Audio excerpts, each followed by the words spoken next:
네, 청장님. 오늘 그 통계청이 단독 국감을 하는 게 최초의 일로 알고 계시죠? 네, 이것을 다행으로 생각이 되십니까? 불행하게 생각되십니까? 다행 불행을 떠나서 굉장히 책임이 무겁다는 생각을 갖고 있습니다. 네, 17대 국회 때 통계청을 차관청으로 승격시키는 데 앞장섰던 의원으로서 이번 계기를 국가통계의 중요성 그리고 통계청의 강화를 위한 계기가 되었으면 좋겠다 이런 바람을 가지고 질의를 하겠습니다. 먼저 이번 통계 논란과 관련한 가장 큰 책임은 저는 정치권에 있다. 그러니까 통계청의 고용 동향 그리고 가계 소득 동향 통계를 절대화해서 소득 주도 성장의 성패를 규정하고 최저임금 인상 탓으로 몰아가는 이런 정치권의 과도한 정쟁에 있다 이렇게 저는 봅니다. 그리고 이런 논란을 야기시킨 근본적인 배경은 문재인 정부가 연초에 32만 개 일자리를 만들겠다 이렇게 무모한 수량적인 목표를 내세우면서 스스로 비난을 자초한 측면이 있다 이렇게 봅니다. 그럼에도 불구하고 통계청도 이번 통계 논란을 촉발시킨 저는 일말의 책임이 있다 이렇게 보거든요. 그 첫 번째는 가계소득 동향 조사가 없어졌다가 다시 생기는 이런 과도적인 상황에서 그 통계의 신뢰도 과연 현실을 얼마나 정확하게 반영했는가의 측면에 있어서 저는 신뢰도에 문제가 좀 있었다 이렇게 보고요. 특히나 전년도와 올해가 표본이나 조사 방법에서 상당한 차이가 있는 어떻게 보면 상당히 다른 통계임에도 불구하고 이것을 직접 비교함으로써 논란을 증폭시킨 그런 책임이 있다 이렇게 저는 봅니다. 제가 말씀드린 통계청 통계에 대한 문제 제기와 또 의원님들께서 다양하게 제기한 문제인식 중에서 통계청장이 인정할 수 있는 잘못 또는 수용할 수 있는 그런 한계는 어떤 것입니까?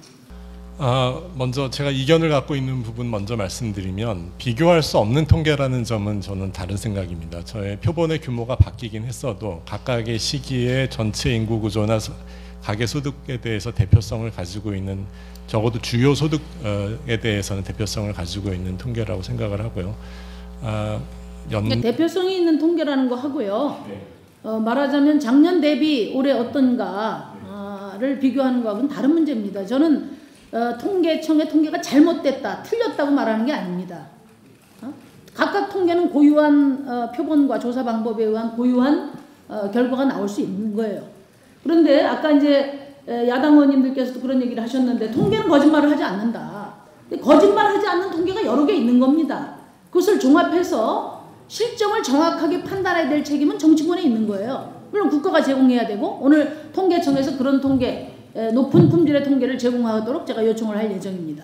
제가 예를 한번 들어볼게요. 고용통계 그 그래프 좀 한번 보여주세요. 저는 고용통계와 관련해서 관심이 많기 때문에 우리나라 국가통계나 행정통계가 몇 개 있죠. 노동부에서 하는 사업체 조사가 있습니다. 1인 이상 사업체 패널 조사고 그 다음에 고용 DB는 1,300만 임금 노동자를 대상으로 하는 겁니다. 그리고 지금 경활조사에서 추출한 통계를 작성한 고용통계가 있어요. 저기 한번 보시죠. 이 세 가지 통계가 다 동일한 고용통계인데 사업체 노동력 조사에서는 같은 시기에 26만 4천 명이 늘었습니다. 노동자가. 그 다음에 고용보험 DB로는 30만 명이 늘었어요. 그리고 지금 통계청 조사로는 17만 1천 명이 늘었습니다. 거의 2배 차이가 나는 겁니다. 그런데 이 임금 노동자 부분은 전체 고용 통계 중에 75% 정도를 차지해요. 물론 자영업자는 빠져 있습니다. 그 다음 넘겨보세요. 제조업 부분도요. 저기 보시면 빨간 거하고 그 가운데 있는 두 개가 사업체 조사와 고용보험이에요. 그런데 제조업 그 동향과 관련해서 보면 경활조사, 통계청 조사만 뚝 떨어지고 두 개는 거의 수평을 유지합니다. 그 다음 넘겨보세요.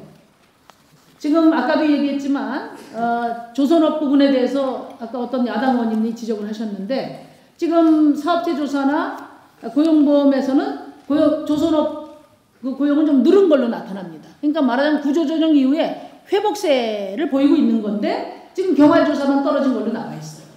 자동차 제조업 분야 한번 보겠습니다. 자동차 제조업 분야 보면은 전반적으로 다 경활조사가 급격히 떨어지고 나머지는 완만하게 떨어집니다. 그러니까 자동차 제조업 같은 경우에는 전반적으로 고용이 떨어지고 있다는 겁니다. 이렇게 세 개의 통계가 다 다른 결과가 나오고 어떤 추세적인 측면에 있어서도 다른 결과가 나온단 말이에요. 그런데 통계청 통계를 절대화해서 이것 때문에 지금 고용 대란이다 이렇게까지 이야기할 사안은 아니다. 저는 그렇게 보는 겁니다. 그런데 문제는 뭐냐면 여기서 또 하나 주목해야 될 게 그 다음 통계 저 그래프 보여주세요. 2017년 7월과 대비를 했는데 다음 넘겨주세요. 예, 더 쭉쭉 넘겨주세요. 예, 2017년도하고 2018년도를 비교해서 사상 최악이다 이렇게 이야기를 했는데 2017년도는 사실은 2017년 7월달은 고용 만땅 좀 속되는 말로 만땅 때입니다. 이때가 왜냐? 이때는 당시 박근혜 정부에서 빚내서 집 사라 이른바 초이노믹스에 따라서 아파트 건설 분양 증대 효과가 반영된 거예요. 그래서 31만 중에 무려 17만 명이 건설업 부동산업이에요. 그러니까 단기 일자리죠. 이거는 당연히 줄어들 수밖에 없는 겁니다. 제가 말씀드리는 것은 뭐냐? 이런 것을 그런데 이런 기조효과를 감안하지 않고 통계청에서 보도자료 낼 때 돌려보세요. 더 넘겨보세요. 계속 돌려보시라니까. 그 통계청에서 낼 때 뭐라고 얘기했냐면 이게 다른 통계 표본과 조사 방법이 다르기 때문에 유의해야 된다. 이렇게 이야기하면서도 보도자료를 낼 때는 통계청 스스로가 직접 비교를 해가지고 통계자료를 냈단 말이에요. 그러면 언론은 그거 보고 쓸 수밖에 없고 우리 정치인들도 뭐 통계 전문가가 아니기 때문에 그 결과만 보고 해석할 수밖에 없는 거예요. 그런 점에서 저는 통계청에서 이 통계 자체가 오류라기보다는 서로 다른 통계의 기술 자료들을 다른 나라는 다 공개하지 않습니까? 이게 어떤 표본과 방법에 의해서 조사가 이루어졌는지를 다 공개해요. 앞으로 통계청에서 공개할 용의가 있습니까? 없습니까? 네, 공개를 하셔야 되고 그 다음에 이렇게 서로 다른 통계를 종합해서 어떤 것이 가장 진실을 반영하는가 하는 가장 현실에 부합하는 통계를 국가 통계를 생산해야 된다고 보는데 말하자면 다른 행정 통계를 종합하는 그런 기능도 해야 된다고 보는데 어떻게 생각하세요? 행정통계 허브 역할도 저희 청이 추진하는 기본적인 방향입니다. 그렇게 하도록 하겠습니다. 나머지는 보충질의 때 하겠습니다. 노조위원장 잠깐 좀 나오세요. 시간 좀 잡아주세요. 아까 그 의원님께서 통계청 공무원 노동조합 그 성명서에 대해서 질의가 있었는데 그 8월 27일 성명은 정치권의 정치 공세에 통계청이 과도하게 휘말리면서 나온 우려죠. 우려를 표명한 거죠. 또 어쨌든 전격적으로 청장이 교체됐기 때문에 노동조합으로서 통계 독립성을 우려할 수밖에 없었다. 그런 취지에서 만든 거죠. 네. 그 강 청장님이 들어오시고 나서 그런 우려가 어떻습니까? 뭐 전혀 없습니다. 네. 저는 어쨌든 오얏나무 밑에서 갓을 고쳐 썼기 때문에 노동조합이 당연히 우려를 표명할 수 있는 것이라고 저는 봅니다. 그래서 여러 문제 지적에 위축되지 마시고 노동조합에서는 통계 독립성 강화를 위해서 최선을 다해 주시기 바랍니다. 네, 감사합니다. 네, 들어가세요. 김낙년 선생님 잠깐 나와주세요. 이거 좀 잡아주세요. 네, 저 앞에 통계 보이시죠? 제가 말도 많고 탈도 많은 그 소득 증감률 표거든요. 네, 그 김 선생님은 그 소득 증감률 추이 특히 2018년 이후에 사상 최대의 분배 참사라고 평가됐던 저 통계에 대한 신뢰하십니까? 이 기간 동안에 샘플이나 조사 방법이 변한 것도 있고 네. 그다음에 아까 계속 여러 번 지적했듯이 가계동향조사가 갖고 있는 어떤 여러 가지 소득 파악의 한계가 있기 때문에 학자로서는 저 통계를 보면 저게 얼마나 실제로 가능할 것인가에 대해서 의심을 하는 건 당연히 생각합니다. 그동안의 소득 가계동향조사에 대해서 가장 크게 문제를 지적했던 게 제가 보도를 보기에는 고소득층이 과소응답한 것으로 말씀을 하셨는데 이 통계 표본에는 오히려 저소득층이 많이 표본에 포함됐습니다. 근데 제가 왜 이걸 여쭤보냐면 우리 통계청장께서 아까 뭐 대표 표본이다 이렇게 말씀하셨어요. 뭐 통계청장으로서 그렇게 답해야 된다고 봅니다. 그러나 표본을 바꾸고 그 조사 방법을 바꾸는 문제는 그거는 통계청 판단으로 할 수 있다고 봅니다. 그 합리성은. 그리고 또 그것을 전년도하고 비교할 수도 있다고 봐요. 근데 정치권에서 중요한 것은 그 통계의 신뢰성입니다. 제가 다시 묻겠습니다. 저 지금 제시된 저 통계표, 특히 2018년에 사상 최대의 분배 참사라고 표현된 저 통계에 대해서 신뢰하십니까? 네, 신뢰합니다. 네, 그럼 저렇게 지금 사상 최대 참사가 있었다고 생각해요? 분기 통계로 봐서는 그렇습니다. 그렇습니까? 네. 그러면 아마 아까 야당 의원들이 제기하신 것처럼 왜 그러면은 청장이 교체됐나? 그 문제에 대해서 더 의구심을 가질 수밖에 없다고 봐요. 그 질문에. 두 번째 질문하겠습니다. 아까 지금 가계 동향조사, 가계 소득 조사는 실효성이 없기 때문에 폐기했는데 이걸 다시 복원한 거 아닙니까?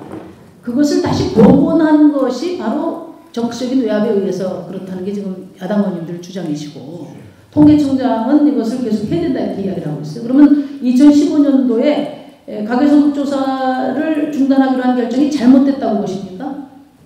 저는 그렇게 생각합니다. 그렇게 생각하세요? 네. 네.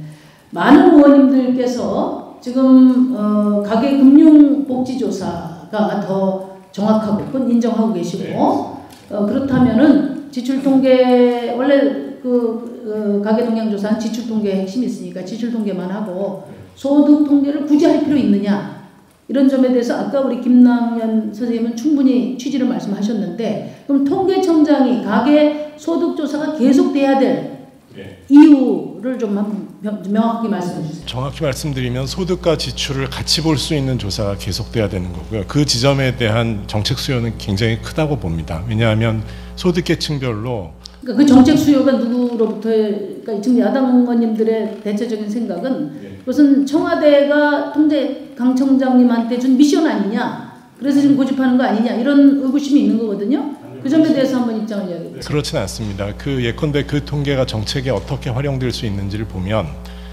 저소득층에 대한 각종 지원들 예컨대 통신비 지원을 한다라고 했을 때 이 통신비 가운데 어떤 항목들이 저소득층에서 많이 소비되고 얼마나 가계지출에 부담이 되는지 주거비는 얼마나 부담이 되는지 이런 정보들이 필요하고 그런 정보들을 저희가 다른 부처로부터 종종 요청을 받습니다. 그래서 지출과 소득을 연계한 조사는 불가피하고 그 조사는 가계부 방식에 의해서 이루어질 수 없고 가계부 방식에 의해서 매달 조사를 하다 보면은 분기 단위의 동향 통계가 자동적으로 산출이 됩니다. 또한 분기 단위의 소득 동향 통계에 대한 정책 수요도 고용 동향에 대한 수요만큼 못지않게 있다라고 봅니다. 그래서 분배 지표를 나타내는 데는 그런 제약이 있을지라도 전체적인 그 지출과 소득을 연계한 분석, 그 다음에 소득의 동향 통계에 대한 분석에 대한 수요는 가계금융복지조사 가지고는 충족될 수 없다라고 생각합니다. 김 교수님께서 너무 늦게까지 계셨으니까 지금 강 청장님 말씀에 대한 혹시 반론이 있으면 한 말씀 하십시오. 예, 지금 그런 식의 수요가 있다라고 하는 것은 충분히 생각할 수 있다고 생각합니다. 다만 그렇게 얻은 소득 통계가 실태를 얼마나 반영하느냐라고 하는 문제는 계속 남게 되고 그런 점에서 계속 논란은 지속될 수밖에 없다라고 저는 생각하고 있습니다. 예, 심상정 의원 수고하셨습니다.